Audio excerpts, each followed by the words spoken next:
જે national highway બને છે, નેશનલ હાઈવે સરકાર એમ કહે છે કે રાષ્ટ્ર વિકાસનું કામ છે, ટોલ તો લેવાય જ છે ને. બરાબર છે. તો એ રાષ્ટ્ર વિકાસના કામમાં સરકાર તો ધંધો કરીને બેઠી છે.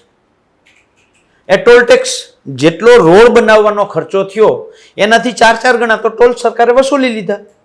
તો એ સરકાર જો રાષ્ટ્ર વિકાસનું કામ હોય અને ખેડૂત તરીકે અમે જમીન, દાખલા તરીકે દ્વારકા જે અત્યારે ભારતમાલા પ્રોજેક્ટ અંતર્ગત જે ખેતર, જે રસ્તાઓ બન્યા છે એમાં મારું પોતાનું ખેતર ગયું છે, તો હું તો ખંભાળિયાથી નીકળું છું ત્યારે ટોલ ટેક્સ ભરું છું.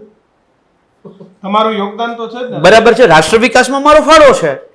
તો એમાં મને આજીવન, મારા પરિવારને આજીવન જ્યાં સુધી ટોલ ટેક્સ ઉઘરાવાય ત્યાં સુધી મને તો એમાંથી ફ્રી મળવું જોઈએ, પણ મને તો ફ્રી મળતું નથી. અરે મારી ગાડી તો ઠીક છે, માની લ્યો કે મેં માલ ભરી અને ખટારો લઈને જાઉં છું, મારી જ મગફળી વેચવા જાઉં છું, ખટારો છે, તોય મારે તો ટોલ ટેક્સ ત્યાં ભરવો પડે છે.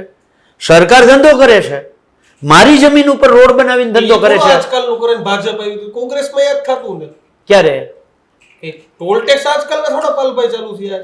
ટોલ ટેક્સ જ્યારે ચાલુ થયા, બરાબર છે, ત્યારે કોંગ્રેસના સમયના ટોલ ટેક્સો તમે જોઈ લેજો, એમાં જે એનો ખર્ચ હતો ને એ ખર્ચ પૂરો થયો ત્યારે ટોલ ટેક્સ બંધ થઈ ગયો.